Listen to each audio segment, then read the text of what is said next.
I would like to call the hearing to order this morning, and I'd like to recognize myself for 5 minutes for an opening statement. The Obama EPA has been particularly aggressive in issuing regulations, and of course, many of those regulations are beneficial, but at the same time, many of those regulations create job loss and obstacles to economic growth. And today we're going to be discussing two bills making targeted changes to EPA rules in order to avoid what we consider are adverse consequences. H.R. 3797, the Satisfying Energy Needs and Saving the Environment Act, referred to as the SENSE Act. Now, the SENSE Act was introduced by Representative Keith Rothfuss of Pennsylvania, who's with us today.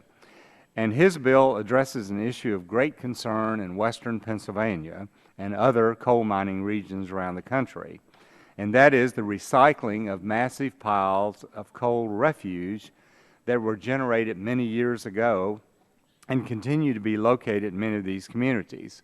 Coal refuse is the above-ground waste product of coal mining found near many abandoned mine sites. Left unaddressed, coal refuse contributes to a number of environmental challenges, such as acid mine drainage that may impact rivers and streams. Coal refuse from these abandoned mines can also spontaneously combust, creating fires that are difficult sometimes to put out. Fortunately, there is an economically viable solution that benefits the environment while reclaiming acres of land and disposing of the coal refuse.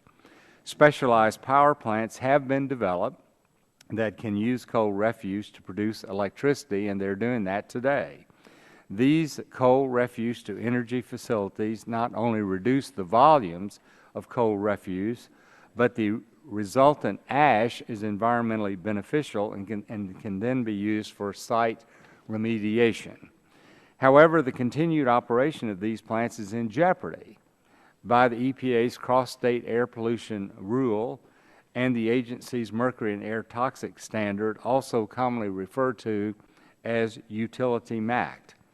As written, these two EPA rules may cause the shutdown of coal refuge to energy plants and put a stop to the only economically proven means of addressing this issue. Members of this subcommittee have raised concerns with the EPA regulators about the potential impact of the rules.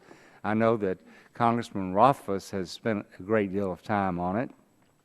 And so we've been talking to EPA, asking for their assistance, and unfortunately, to this point, they've simply ignored everything that we said. So I look forward to additional discussion. We have two panels of witnesses today about these practical common sense bills, and hopefully we can provide some relief to these industries as they try to protect jobs, help economic growth, and to expand their industries. I'd like to recognize my colleague from Pennsylvania, Mr. Doyle.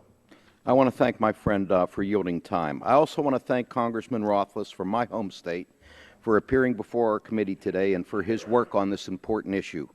I've seen these coal refuge piles firsthand, and I've witnessed significant benefit processing waste coal that can provide to these sites. Our state, Pennsylvania, is home to nearly 3/4 of the active coal refuge power plants in the country.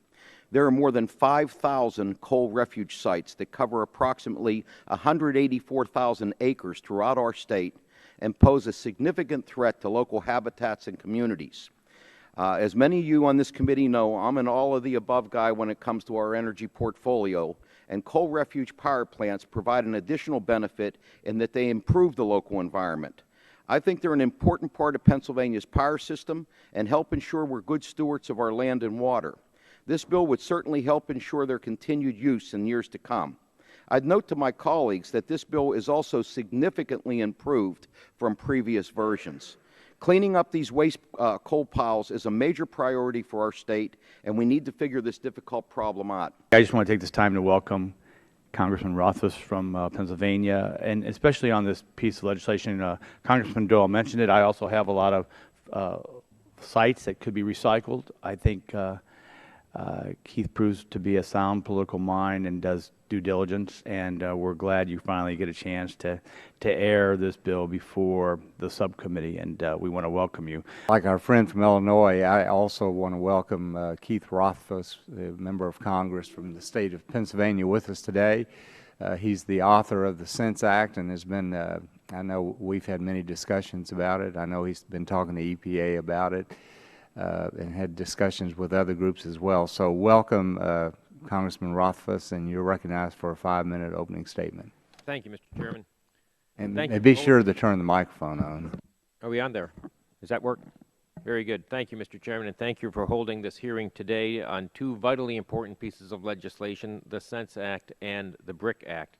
I also want to thank Vincent Brazzini, Director of Environmental Affairs at Olympus Power, and Dennis Beck, the Chairman of the Western Pennsylvania Coalition for Abandoned Mine Reclamation, for coming to Washington today to provide additional insight on my legislation. The Sense Act, which stands for Satisfying Energy Needs and Saving the Environment Act, is a common-sense solution that allows innovative coal refuse to energy facilities to generate affordable, reliable energy and continue their essential environmental remediation work in a responsible manner. As many of you know, the coal industry has been a central part of Pennsylvania's economy for many years. Unfortunately, historic mining activity littered Pennsylvania and a few other states with large piles of coal refuse, sometimes called waste coal, which is essentially a mix of lower quality coal, rocks, and dirt that remain after the mining and processing of coal. Before technology was invented to make use of this material, it accumulated in open spaces alongside cities and towns close to schools and neighborhoods and in fields across coal country. This led to a number of environmental problems that still plague affected communities. These include air pollution, damage to vegetation and wildlife, and water pollution from acid mine drainage. I have been to several of these sites and seen firsthand the environmental danger they pose. Coal refuse piles can catch fire and burn for unacceptably long periods of time, polluting nearby neighborhoods. Runoff from these sites can turn rivers orange and leave them devoid of life. According to Pennsylvania's environmental regulator, it would cost roughly $2 billion to clean up this hazard in my state alone. This is a significant challenge, but is one that Pennsylvanians and others in coal country are prepared to meet. The coal refuse to energy industry has been a leader in solving this problem. With advanced technology, this industry has been able to use this previously worthless material to generate affordable and reliable energy. In the process, they have removed over 200 million tons of coal refuse in Pennsylvania alone and remediated many formerly polluted sites. Thanks to the hard work of the dedicated people in this industry, landscapes have been restored, rivers and streams have been brought back to life, and towns across coal country have been relieved of unsafe and unsightly waste coal piles. And it is important to note that private sector leadership on this issue has saved taxpayers millions of dollars in cleanup costs. It has also created hundreds of family-sustaining jobs in areas that have been economically distressed for many years. These jobs and the communities they support are at risk today, unless we stand to defend them. The work that the coal refuse to energy industry has done is remarkable, and it represents an environmental success story that should transcend partisan lines. Despite my best efforts to advocate for a compromise, the Environmental Protection Agency has refused to adjust the regulations that threaten to shut down much of the coal refuse to energy industry, and thus imperil its vital remediation efforts. The intensification of two existing rules, the Mercury and Air Toxic Standards, or MATS rule, and the Cross-State Air Pollution Rule, or CSPAR, is especially concerning. Though all coal refuse-fired power generators can meet the Mercury standard under MATS, let me reemphasize that. The coal refuse-fired power generators can meet the Mercury standards under MATS. Many facilities will be unable to meet the rule's new hydrogen chloride or sulfur dioxide standards. The Sense Act provides operators with alternative compliance standards that are strict but achievable. Similarly, although coal refuse-fired power generators were provided sufficient sulfur dioxide allocations in Phase 1 of the CSPAR's implementation, these facilities were allocated insufficient credits in Phase 2, which is set to begin in 2017. The Sense Act seeks to provide coal refuse-fired power plants with the same allocation levels in Phase 2 as in Phase 1. My bill also contains provisions to ensure that this change does not simply create a profit center for the industry. Credits allocated as a result of the Sense Act's implementation must go to covered plants, specifically those that use bituminous coal refuse, and they cannot be sold off to other operators. The Sense Act represents a common-sense compromise between the legitimate goals of controlling pollutants emitted from coal refuse to energy facilities and ensuring that regulations imposed on the industry are fair and allow vital remediation work to continue. The people who live near coal refuse piles and all the communities downstream of these hazards expect us to find a solution. The industrious men and women at the power plants, on the coal refuse piles, and throughout the supply chain are counting on us to protect their livelihoods. We owe it to all of them to pass the Sense Act. Again, I thank the committee for holding this important hearing, and I welcome any questions that you may have. Well, Congressman Rothfuss, thank you very much for being with us today. And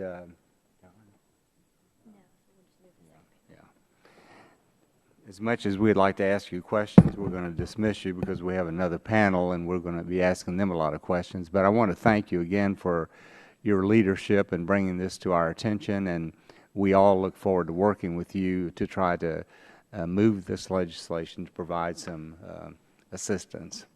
Thank you, Chairman. So thank you very much. Committee. Thank you. Now, at this time, I'd like to call up the witnesses on the second panel. We have 5 of them. We have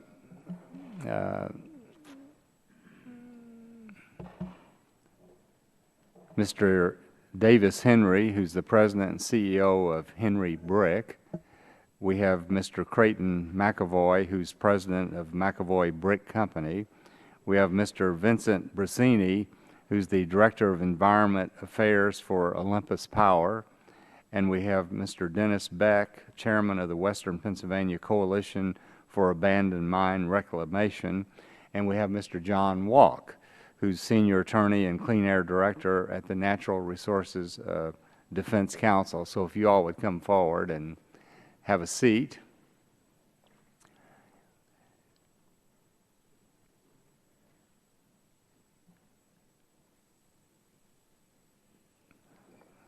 I want to thank all of you for joining us this morning to discuss these 2 pieces of legislation. We know that all of you have your expertise, and we as a committee look forward to learning more about both of these bills and the impacts that they might have.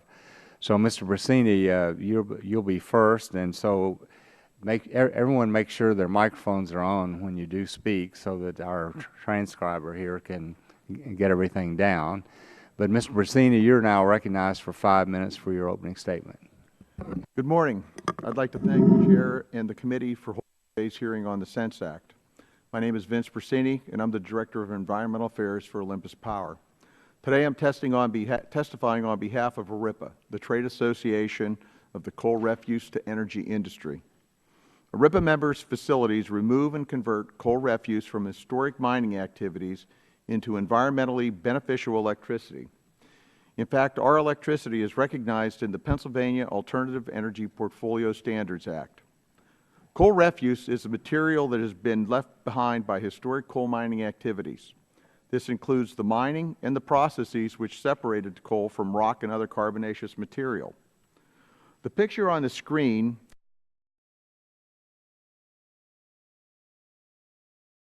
shows a coal refuse pile on the left, and on the right, the mine acid drainage that can emanate from these piles. If you look at the coal refuse pile picture, you can see the mine acid drainage polluted stream on the right and at the bottom of the coal refuse pile. The pink areas on the pile are evidence that this pile was previously burned. Where I come from, that material is called red dog. The next likely question is how much coal refuse is out there. No one really knows, but it's estimated to be about 2 billion cubic yards in Pennsylvania alone. And that's split about evenly between the bituminous region in the east or the western part of the state and the anthracite region in the western part of the eastern part of the state.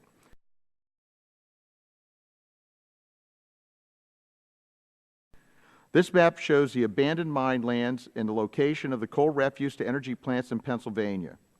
It also shows the watersheds impacted by mining-affected lands, including coal refuse piles. Everyone downstream of mining-affected lands is impacted by the surface water pollution from these areas. The coal refuse to energy process consists of 3 basic steps.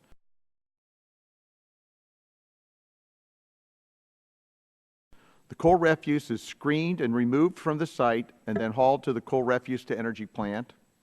The coal refuse is then burned with limestone in a fluidized bed combustor boiler to make steam to produce electricity. And that results in ash that meets the criteria for beneficial use in Pennsylvania. And that ash is returned to the mining-affected lands and used to remediate and reclaim those areas.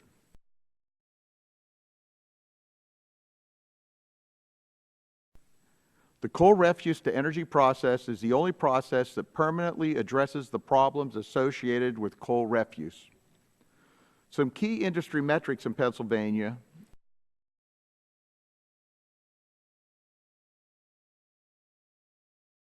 are 1,500 megawatts of electric generating capacity, 11 million tons of coal refuse removed annually for fuel, over 205 million tons of coal refuse used so far for fuel, thousands of acres of land remediated and reclaimed, hundreds of miles of streams improved by elimination of acid mine drainage, 1,200 indirect jobs, or 1,200 direct jobs with a payroll in excess of $84 million per year, 4,000 indirect jobs in project management, engineering, operations, transportation, logistics, and skilled trades, property tax revenues to support local schools and communities, and over $10 million per year of business per facility into their local economy. Collectively, $150 million per year into Pennsylvania's economy. The regulatory issues being addressed by the Sense Act are the Cross-State Air Pollution Rule and the Mercury and Air Toxic Standards. While ERIPA has engaged in both verbal and written communications with EPA regarding the issues associated with coal refuse-fired boilers, EPA has failed to recognize the technical differences between coal-fired and coal-fired refuse boilers, and the unique multimedia benefits the coal refuse-fired boilers provide to Pennsylvania. The Sense Act, on the other hand, provides for very targeted, appropriate, achievable emission control requirements for certain of these units. Specifically, under the Cross-State Air Pollution Rule, the Sense Act continues Phase 1 sulfur dioxide allowance allocations to existing bituminous coal refuse-fired units only. But it preserves EPA's sulfur dioxide emissions budget by reallocating a percentage of allowances from retired units and 2 plants that were converted from coal to natural gas. However, it does not allow the transfer of these sulfur dioxide allowances to other units, and upon retirement, any banked sulfur dioxide allowances allocated under the Sense Act must be surrendered. These caveats prevented an economic windfall to these bituminous coal refuse-fired units, and most likely they result in less sulfur dioxide being emitted into the environment. In the case of the Mercury and Air Toxic Standards, the Sense Act adds an additional performance-based standard of 93% sulfur dioxide removal to the current acid gas standards for demonstration of compliance. This again provides for the necessary relief for the continued operation of the bituminous coal refuse-fired plants. The Sense Act is a reasonable and targeted effort to address the errors that EPA has made in Casper and MATS, and it is very important to ensuring that these coal refuse-fired facilities remain able to conduct their business of reclaiming and recovering these mining-affected lands and providing high-quality, family-sustaining jobs in the communities in which these facilities are located.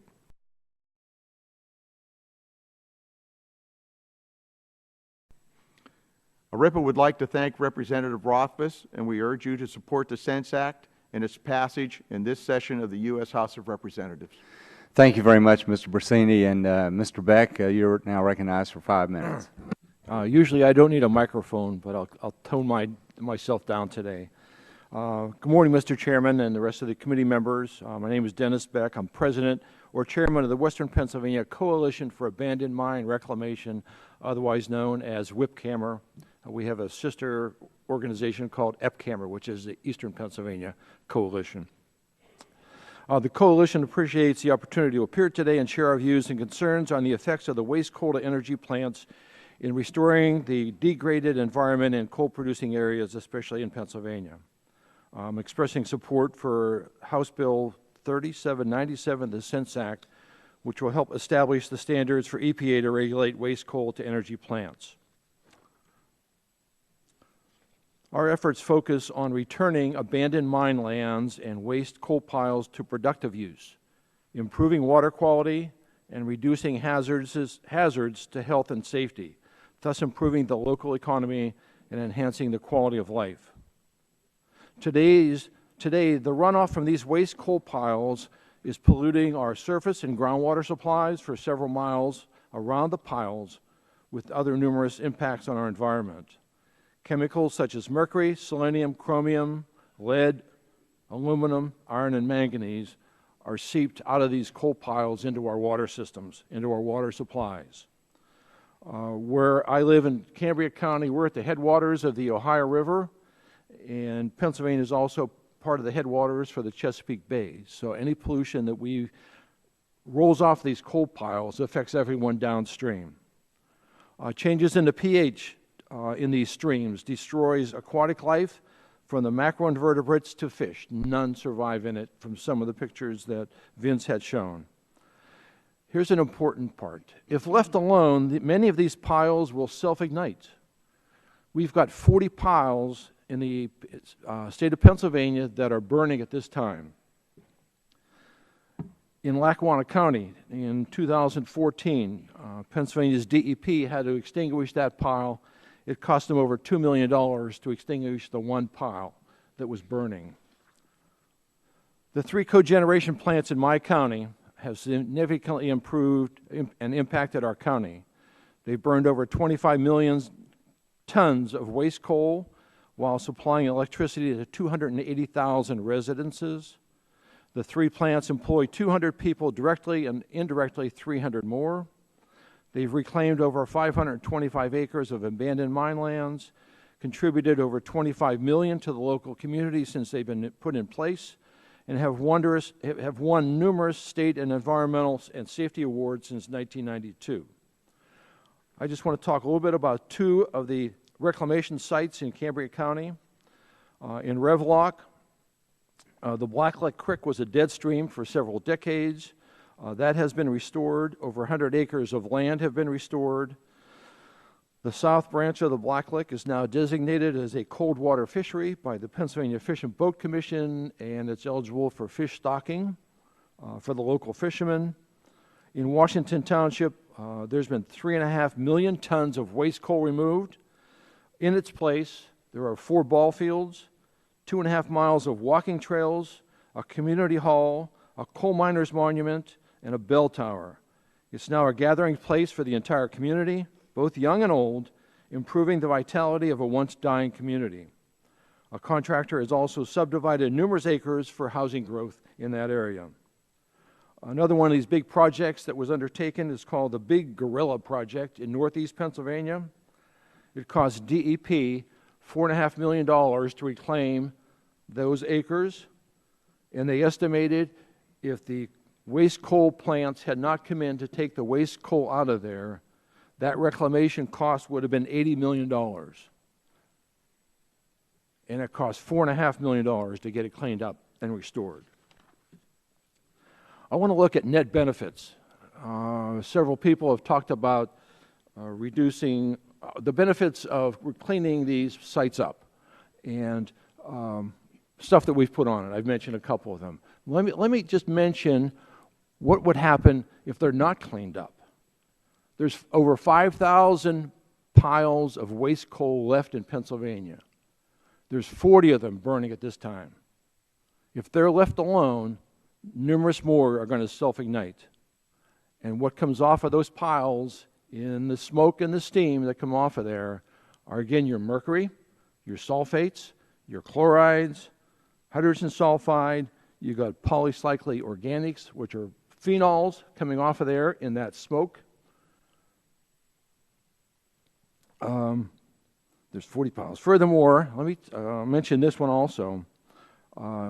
EPA has indicated from past statements that because of the unique environmental benefits that coal refuse-fired electric generating units provide, these units warrant special consideration so as to prevent the amended NSPS, the New Source Performance Standards, from discouraging the construction of future coal refuse-fired plants in the U.S. And that's in the ERIPA report that was updated. It's a white paper updated on October 5th of 2015. We feel that it's not equitable and one regulation does not fit all the plants the same. It's an overburdening and unfair regulation, and we support Representative Rothfuss's House bill that will examine the EPA regulation on emissions of these waste coal plants. We feel that waste coal plants provide a greater benefit to the environment, communities, and residents of the unregulated coal mining regions of the past. The amount of pollution removed and streams restored to new life must be considered as greatly beneficial to the people of the United States. Mr. Beck, excuse me, I've let you go over about a Three minute and a half, so. 3 lines. Okay. These waste plants are a great example of ingenuity, cutting-edge technology, and concern for the environment. The positive impact of the waste coal burning plants include enhancements on land, water, air, living organisms, as well as the social, cultural, and economic environments. And thank you, Mr. Chairman. Thank you so much. Thank you, and thank all of you for your testimony. And at this time, I recognize myself for 5 minutes questions.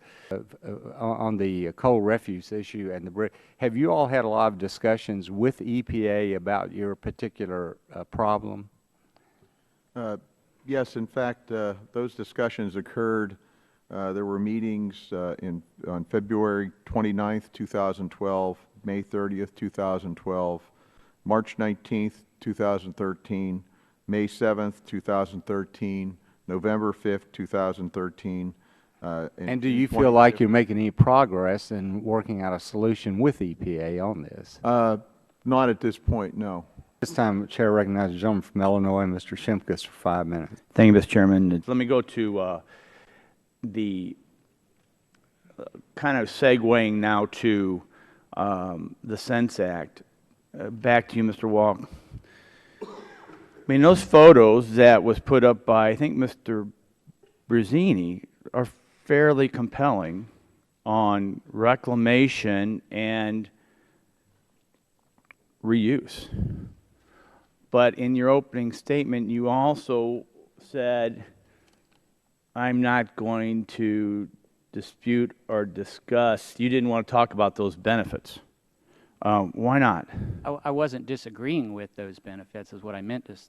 So if there are, so that's part of this debate. If there are benefits, and you all accept that premise, can't we get to how do we incentivize this that's beneficial to the health and the environment of our citizens, based upon those very compelling photos? I mean, in there, I think part of the Sense Act is, let's help each other. Let's help clean up the environment, but let's give a benefit for the reuse so that this can happen in an affordable. I think the other compelling thing Mr. Beckett mentioned was the reclamation of this site. The cost could have been $60 million, ended up being $4 million. From a taxpayer's perspective, that's hard to argue. The benefits. And I'm not. I have 3 specific ideas, and let me use Pennsylvania as an example, that state officials can do today without needing to resort to a lot of the But they have to take from emissions of current operating facility. I mean, so if there's a set standard, and then you penalize, you know, we don't incentivize this, and they give them the credits that then the proposals to take away from other operating facilities. I need to go to, and I apologize because we really don't have much time.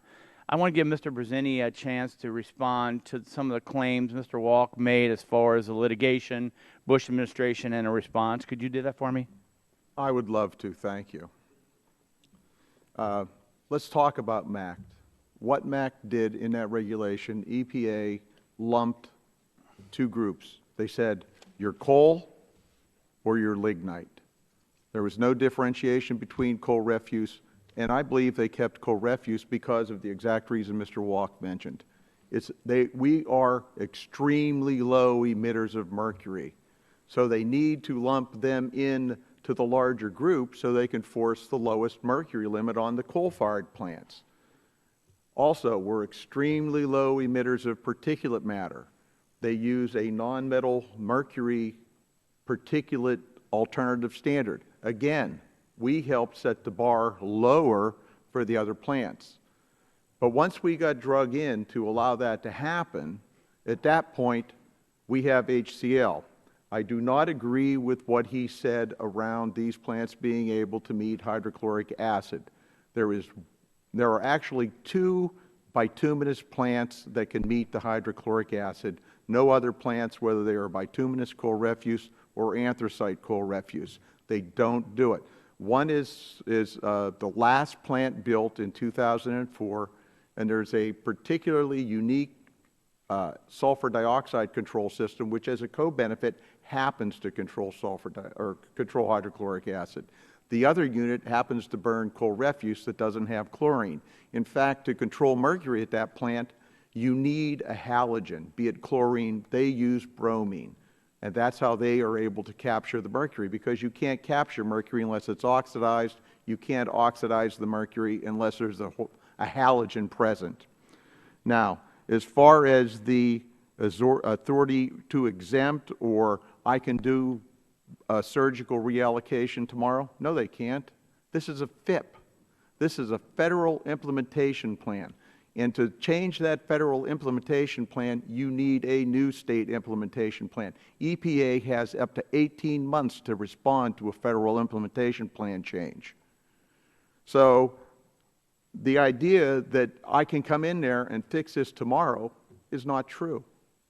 And I will say it that bluntly. Now, as far as increasing emissions and having emissions increase, no, we preserve the budget. But we don't take anything away from an operating unit. There are a considerable number of units that have been retired in both Pennsylvania and in West Virginia that these are the source of the allowances. We do not increase the cap developed by EPA for Pennsylvania for SO2. We simply say, let's reallocate from the retired units, so units that are sitting there with this stuff that no longer provide jobs, no longer provide tax base, no longer provide the things that they previously provided, but we don't say take them all away. In Pennsylvania, the reallocation split would be 65 to 35. In West Virginia, it would be, they would retain 86% of the allowances, and the bituminous refuse plants would get 14% of the allowances. So there's a fundamental issue. Now, as far as there are some plants that are meeting the alternative sulfur dioxide standard. Yes, that's true. They are the anthracite plants. They have low sulfur coal refuse. Thank you, Mr. Brazzini. We get into this issue when I always like to give people an opportunity to answer, particularly when they're asked the question with about 4 seconds left it's an art. So thank you for your comments, and particularly that part about states being able to immediately give you an exemption. Mr. Doyle, you're recognized for 5 minutes. Thank you, Mr. Chairman. I just want to maybe just go a little further with that, Mr. Brazzini. You acknowledge that some of these coal refuge plants that burn bituminous coal, even some that burn bituminous coal, are able to meet MATS and CASPR, and they've not asked for an extension to comply with the regs. You imply in your testimony that's so because they're burning low sulfur bituminous coal refuge. Are there any other distinguishing features at these plants that are able to comply? Are there any technologies that other plants could adopt to mitigate the release of these pollutants and comply with the standards? The circumstance you have is that there's one bituminous plant that meets the HCl. They cannot meet, because they're a bituminous plant, they can meet the HCl, but they cannot meet the current alternate SO2 limit. The other plants that can meet the alternate SO2 limit are anthracite refuse plants in the eastern part of the state, but they don't meet the hydrochloric acid limit either. Only one other plant does, and there's no chlorine in the coal refuse that they burn. So you're saying that there's no new technologies that are available that will allow them to comply? I suppose that there would be a way, but we looked at a number of things to try to do that, including the ejection of additional limestone, but it ultimately ends up in increasing of mass emissions. And something else that happens is that there's varied sulfur content in the coal refuse piles in the bituminous region that can get even higher. To simply pick a number and not look at a performance-based standard for removal would eliminate the opportunity to pursue the highest sulfur coal piles, coal refuse piles, to reclaim them, and they probably have the highest level of acidic discharge with the greatest negative effect on a waterway.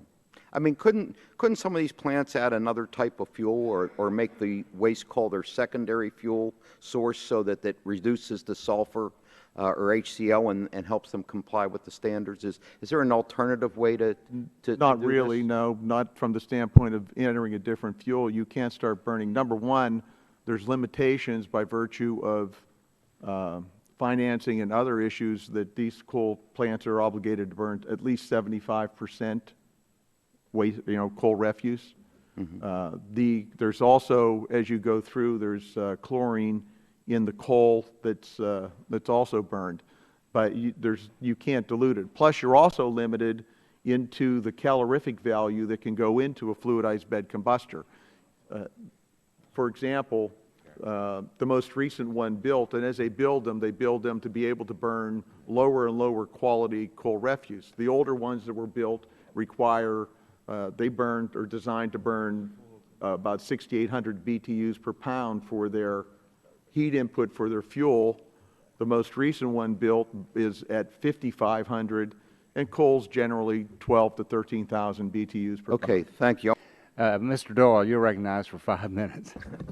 Thank you, Mr. Chairman. I just want to maybe just go a little further with that, Mr. Brazini. You acknowledge that some of these coal refuge plants that burn bituminous coal, even some that burn bituminous coal, are able to meet MATS and CASPR, and they've not asked for an extension to comply with the regs. You imply in your testimony that's so because they're burning low sulfur bituminous coal refuge. Are there any other distinguishing features at these plants that are able to comply? Are there any technologies that other plants could adopt to mitigate the release of these pollutants and comply with the standards? The circumstance you have is that there's one bituminous plant that meets the HCl. They cannot meet, because they're a bituminous plant, they can meet the HCl, but they cannot meet the current alternate SO2 limit. The other plants that can meet the alternate SO2 limit are anthracite refuse plants in the eastern part of the state, but they don't meet the hydrochloric acid limit either. Only one other plant does, and there's no chlorine in the coal refuse that they burn. So you're saying that there's no new technologies that are available that will allow them to comply? I suppose that there would be a way, but we looked at a number of things to try to do that, including the ejection of additional limestone, but it ultimately ends up in increasing of mass emissions. And something else that happens is that there's varied sulfur content in the coal refuse piles in the bituminous region that can get even higher. To simply pick a number and not look at a performance-based standard for removal would eliminate the opportunity to pursue the highest sulfur coal piles, coal refuse piles, to reclaim them, and they probably have the highest level of acidic discharge with the greatest negative effect on a waterway. I mean, couldn't some of these plants add another type of fuel or make the waste coal their secondary fuel source so that it reduces the sulfur or HCl and helps them comply with the standards? Is there an alternative way to Not do really, this? no, not from the standpoint of entering a different fuel. You can't start burning. Number one, there's limitations by virtue of financing and other issues that these coal plants are obligated to burn at least 75% waste, coal refuse. There's also, as you go through, there's chlorine in the coal that's also burned, but you can't dilute it. Plus, you're also limited into the calorific value that can go into a fluidized bed combustor. For example, the most recent one built, and as they build them to be able to burn lower and lower quality coal refuse. The older ones that were built require, they burned or designed to burn about 6,800 BTUs per pound for their heat input for their fuel. The most recent one built is at 5,500, and coal's generally 12 to 13,000 BTUs per Okay, pound. thank you. This time, Chair recognizes the gentleman from Ohio, Mr. Latta, for 5 minutes. Mr. Versini, if I could ask you a quick question with my last 35 seconds. I'll try to do better than the gentleman from Illinois with only 4 seconds. Are co-refuse energy facilities typically located in smaller communities? Are these co-refuse energy facilities typically located in a smaller community or a larger community? The coal refuse plants are located in small communities. They're extremely important to the small communities. In the case of the 3 bituminous coal refuse plants that are near where I live in Ebensburg, it's the county seat of Cambria County. It's less than 4,000 people population. Okay, thank you very much. Mr. Chairman, I see my time's expired and I yield back. Thank you, Mr. Latta. At this time, I recognize the gentleman from Texas, Mr. Green, for 5 minutes. Thank you, Mr. Chairman and Ranking Member, for holding the hearing today. I want to thank our witnesses for coming and testifying. Mr. Beck, in 2014, the Pennsylvania Department of Environmental Protection submitted comments to the Environmental Protection Agency. In these comments, the Pennsylvania DEP requested an exemption for coal waste facilities. DEP further recommended EPA establish a subcategory for waste coal technology. Can you offer your thoughts on why your state agency submitted these comments? Oh, Mr. Beck, you're chair of the Coalition of Abandoned Mines. Why did your state environmental agency submit those comments? Why did they what? Yeah, why did they submit those comments about recommending the EPA establish a subcategory for waste coal technology? Your state environmental agency submitted comments to EPA, and was there any reason for it, or did they do studies, research? Mr. Versini worked for Through DEP too, so I think I can explain. And it gets back to the point I made about how they did MACT. When EPA did MACT, they did Could you not. pull the mic a little closer? Yeah, sure. They did not establish separate categories for coal refuse or different types of coal, anthracite coal or bituminous coal. They lumped it. It turned into 2 categories: lignite, everybody else. So the point that was being made is to appropriately address and prepare appropriate standards for the coal refuse plants. You should look at the emissions that are achieved by the coal refuse plants. That's how you do a MACT regulation. You look at the top 12 top 12% of the performing existing facilities, and you pick from those numbers. That's exactly why they put them together, though, because they wanted the mercury number to be as low as possible. Most of the testimony offered today highlights the environmental benefits of the coal waste technology. In 2011, however, the Clean Air Council submitted comments to EPA stating a more environmentally friendly way of dealing with waste coal would be more cost-effective as well. Can any of the panel comment on the Clean Air Council's proposal to plant, for example, beach grass, and if their comment holds true?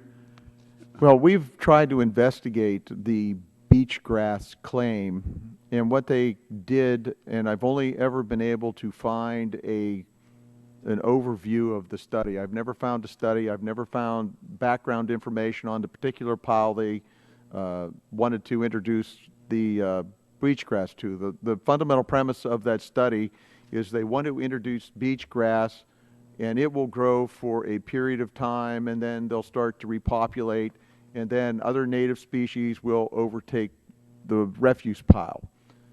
We don't believe that that addresses the issue because it doesn't address percolation, surface runoff, and it doesn't prevent future fires from occurring within the piles, because a coal refuse fire does not start on the top by somebody throwing a match on it.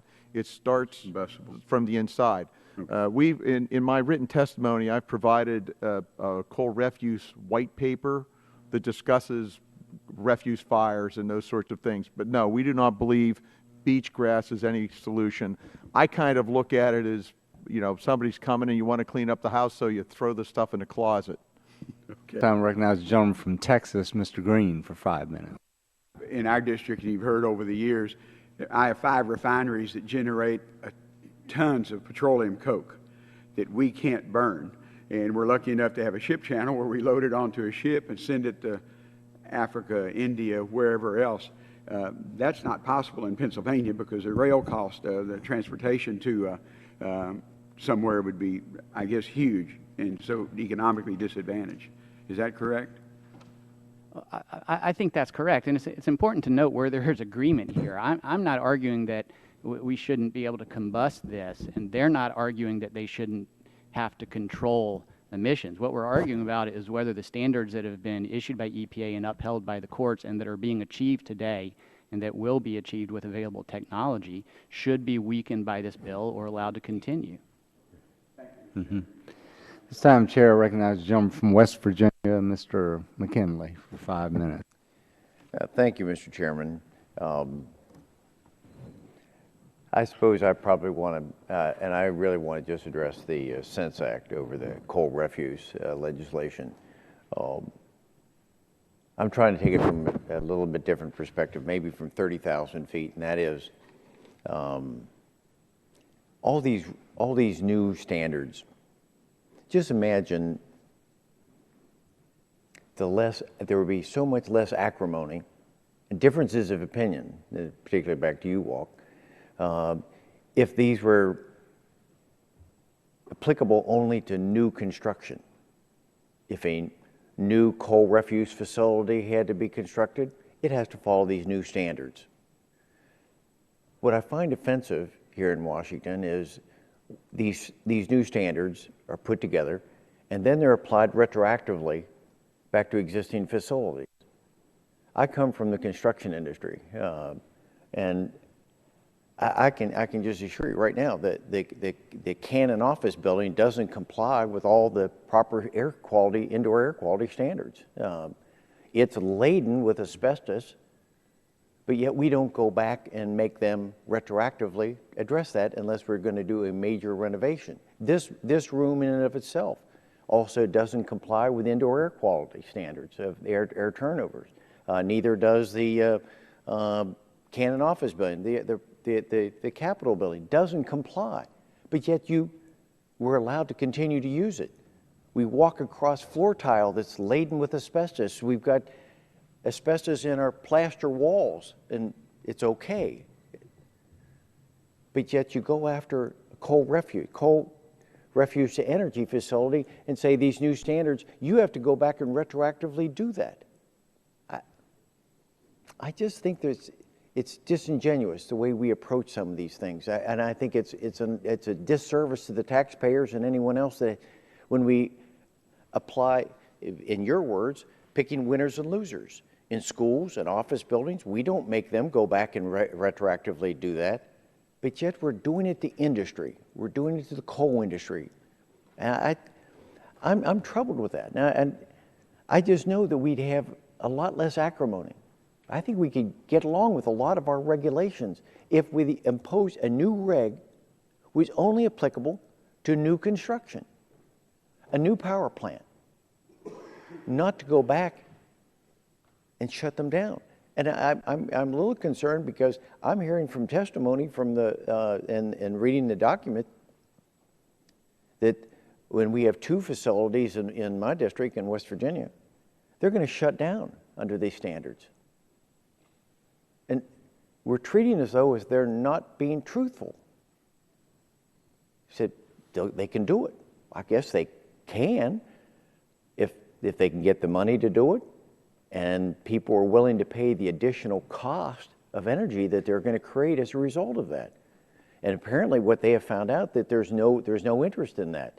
The people that are consuming don't want to pay that, so they're going to close down. And we're talking about in these 2 over $3 million in taxes that will be lost as a result of it. Those 60% of that in West Virginia goes for schools. We've just cut out another $1.8 million, almost $2 million from our schools in West Virginia to accomplish something that's should go forward, not retroactive.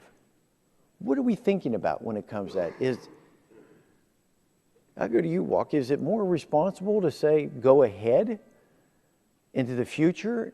Wouldn't you find we would have more common interest if we use common sense to apply these regs, whether it's new source performance standards, all of this and this? Wouldn't it be better if we just applied it to new construction rather than old construction? Congressman, thank you. I don't think so. And when the 1990 law was passed to So do you establish- think we should shut down the Cannon office building then and make sure everyone leaves there, because we're not in conformity with the standards that have been adopted across this country? So this clean air program was This is voted indoor air for- quality, though, Walk. That's what I'm talking about. You're subjecting all these people to have indoor air quality that is detrimental to their health. We spend 90% of our time indoors, and we're not complying with the indoor air quality standards. But we allow that to continue because we understand the problems would be if we tried to retroactively address old buildings. Why aren't we looking at it into the future? Don't you think, my time's over, I'm going to submit that if we made it effective to new construction, new brick plants, new coal to refuse, coal energy, that we would not have this problem right now, that they would be designed accordingly and they would be built into the cost. But to do this retroactively is not common sense. And I yield back my time. Thank you. Ms. Brasini, you want to make a comment? I sure do. Thanks very much. I find it really interesting that we keep hearing this, well, this Sense Act picks winners and losers, when in fact the federal implementation plan picked the winners and losers. And they happen to pick in Casper the bituminous coal-fired refuse plants to be the losers in the Casper Phase 2 allocation. And they also picked the bituminous coal-fired refuse plants to be the loser in MATS. Because, as I've said all along, the anthracite refuse plants can meet the alternative 0.2 standard. That is because the sulfur content of the coal refuse in the anthracite region is lower. It's not because the technology is different or they have anything special. And it's part of the problem when you lump all of these things together, not recognizing the technical and the differences in these kinds of fuels. Okay. Now, as far as the idea that they're usurping states' rights, I find that interesting because the federal government just did that in the FIP. If you go on to read the Pennsylvania DEP comments, you will often find in the comments what happened to cooperative federalism. And that's really one of the arguments you have then. Mr. Brasini, I'm going to, I gave you a chance to respond there, but I need to recognize Mr. I was going to ask Mr. Chairman if perhaps Mr. Walk could respond to something that Mr. Brasini. Well, I'll tell you what, let me finish with these two, and then what we'll do, we'll let Mr. Walk and Mr. Brasini sit next to each other, and then we'll go at it some more. At this time, the Chair recognizes the gentleman from Missouri, Mr. Long, for 5 minutes. Thank you, Mr. Chairman. And Mr. Beck, you state in your testimony that the EPA wants the small coal waste plants to reduce mercury emissions 70% of just 8 ounces. How does this compare to large coal plants? Turn your mic on and pull it real close there. People listen on the internet and they can't hear unless you get your mic up close. On the mercury, the 70% on the mercury, did you say? Right. In your testimony, you said Right. EPA wants small coal waste plants to reduce the mercury emissions. That was my understanding of the rule, that they were going to put a blanket over it and require all the coal-fired power plants to reduce mercury 70%. So it's the same as the large coal? Yes. Yeah. There's no difference in the small coal plants? I'm not sure what the amounts are or the concentrations are on the anthracite coal that they have out there. But I know about the waste bituminous coal and the regular bituminous coal plants. Are you in a position where you could discuss the financial impact of this rule on small coal waste plants? The problem is 70% of 8 ounces. The one waste coal plant did a stack emission test. Can you pull your mic a little closer for 8 me? ounces. Can you pull your microphone closer to you? And found 8 ounces per year coming out of the stack on an actual emissions test. And the larger normal coal plants, which burned the deep coal or the strip mine coal, the one was producing 1,600 pounds of mercury a year. So, 70% of 1,600 pounds that's a lot of emissions coming out. But how do you reduce 8 ounces by 70%? That's probably not detectable. So what's the impact of this for the industry as a whole then? They would have to spend a lot of money to try to get it down that low. Or go out of business, maybe? And it'd probably put them out of business. And my issue with that is if the small waste coal burning plants go out of business, there are going to be more piles that ignite and throw many times more mercury into the atmosphere than the waste coal plants ever do. Okay. And Mr. Brasini, excuse me, could you discuss the alternative compliance options and the Sense Act for coal refuse facilities burning high sulfur coal? The alternative option is to identify a performance standard, 93% sulfur dioxide removal, and add that as an option to provide for a compliance demonstration. That would only be used by the bituminous coal refuse-fired plants. People keep talking as though we're talking about all of the coal refuse plants. The Sense Act really provides relief for bituminous coal refuse plants. Because of the fuel makeup, the anthracite, they can meet the current alternative SO2 standard. As far as the statement that was made that everybody meets HCl, that's not in fact true at all. In Pennsylvania, there's one coal refuse plant of either type, bituminous or anthracite, that meets the HCl. The circumstance is that that plant is a low emitter, and that one plant was used in the development of the MACT floor.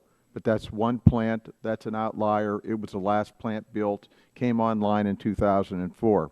There's vast differences between coal and coal refuse plants. It's not only the fuel, it's the technology used to burn the fuel to make the material. Large coal-fired power plants are pulverized coal-fired power plants. They can be equipped with selective catalytic reduction for nitrogen oxides. They can be equipped with wet flue gas scrubbers in a cost-effective fashion. That's, by the way, how the large coal-fired plants will control mercury. They will not be doing it with any mercury-specific control technology. The mercury will be removed as a co-benefit of the sulfur dioxide control in the coal-fired power plants. But as far as another statement that the state gets a first crack, that's not the case in Casper. It's been a FIP from day one. And in fact, if you go back and you look at other Department of Environmental Protection letters from Pennsylvania DEP, there was great consternation raised over the FIP first, because the states were not given the opportunity in Casper to do anything. They were not, it was not similar to CARE, where a budget was established and the states had the opportunity to develop their own allocation methodologies, which is what we did in Pennsylvania. And other states did the same thing. What would, I'm a little confused on my time. I've gone from the chairman was very generous, gave me 8 minutes and 20 seconds for a while, and it stopped, and then a minute, and now 38 seconds. So I'm not sure what. You've actually been over 5 minutes, but we're giving Has it 30 really? seconds. Okay, well, with that, I'll yield back. I've been trying to watch the clock and fit in my questions, but that didn't work too well. So I think the regulators have taken a hold of our clocks. The regulated, not the regulators, the regulated. Okay, thank you. This time we recognize the gentleman from Oklahoma, Mr. Mullen, for 5 minutes. Thank you, Mr. Chairman, and thank you for the panel for being here. Mr. Walkie, where are you from? I'm from South Carolina. South Carolina. What's your interest in Pennsylvania? Well, my interest is in air pollution, and this bill concerns. Do you believe in states' rights? Plants that are. But do you believe in states' rights? Sure. There's a whole. So what you're opposing is going to affect. War that was about but what you're opposing is going to affect the people that really live in Pennsylvania. And I have a big problem with people that are injecting their opinion in a community they don't live in. You don't understand how important it is, the way of life it is for those that live in Pennsylvania, but yet you want to inject your opinion in it. That's why we set up states' rights to begin with. and you said you believe in it, and you say there's a way that states can go around it, and they have the final say in it. Well, you and I both know that's absolutely not true. Because what happens is the EPA sets the standards, and then they hold the entire state hostage for it, and that's how we're putting an entire industry out of business. And then you say that there's scrubbers that's available. Well, how much do those scrubbers cost? How much do those scrubbers cost that you're talking about to install? What do they cost an individual or the industry to install per scrubber? Congressman, there are different sizes according to Give the me size an of the average. plant. I don't think an average So is you're possible, saying and that I this don't know technology is it. available, but you don't even know what it costs. And then again, you're not even going to pay it because you don't even live in the state. But yet you want to put your opinion in there. I have a big problem with this. Congressman, I was invited to testify by I this understand committee, you and I've were only lived invited. in 2 states for I my life, but I'm understand that testifying you were about invited. a bill that applies It's- across the country. You can That's listen. why I I'm was talking right invited. now. Yeah. So I understand that you were invited, and I get that, and I appreciate you being here. But you start acting like all this technology is available, and it's just as simple as installing it like it would be hooking up a garden hose. But you don't even know what it cost. And I don't even actually know if the technology is actually there. And Mr. Bersini, is that right? Does the technology really exist that Mr. Walke is talking about? Well, this is very, very important. You can look at this and say, what is technically, if you had all the money you wanted and all the money you needed, and you had all the opportunity for design engineering, could you design a technology to take out the difference? Yeah, you probably could, but nobody would be in business anymore, especially in Pennsylvania, where we operate as competitive wholesale generators. We are not rate-based. We are competitive companies, no different than any other competitive company. We have to recover our costs from the PJM wholesale electric market. If you were to attempt to build a scrubber, and I do know what scrubbers cost because I've put them on coal-fired power plants and I've put them on big plants, and I know that they don't go on little plants because the plants I used to take care of in many cases are now retired because they can't afford to put it, and they're considerably larger than these plants. In the case of a large coal-fired facility that I used to take care of as the environmental air quality manager, it was a 1,700 megawatt facility. The scrubbers cost $675 million.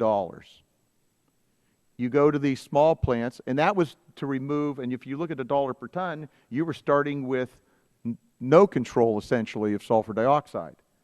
Now, you look at these plants are actually controlled, and they're controlled to 93%. The scrubber gets to 98%. So you're looking at this little difference of 5%. So if you look on a dollar per ton basis, all of a sudden you stick a $100 million scrubber to get 5% more, when in fact you have allowances going to retired units, which are only going to sell them in the market so somebody can emit them. This is a net wash. All of this upwind, downwind discussion is not an accurate reflection. This is about preserving the budget established by EPA. It's about having a pragmatic solution that works. It's about making it so everybody can be okay. But somebody can't be okay because they want it everything the way they want. And there is a way to get to the right solution. Right, and just to sum it up, this isn't as easy, Mr. Walke, as just putting a muffler on a car. And that's how you make it sound. And I don't mean to come across, confrontational to you, but you're here to testify, but yet you don't have all your facts. I yield back. Jim yields back, and that concludes the questions and concludes today's hearing on these 2 pieces of legislation. Once again, I want to thank all of the witnesses for being here and for giving us your perspective on both of these pieces of legislation. We'll keep the record open for 10 days, and we look forward to working with all of you as we make an effort to bring these bills to the floor. And do you have anything else, Jerry? Yeah. Okay. So that concludes the hearing. Thank you all once again.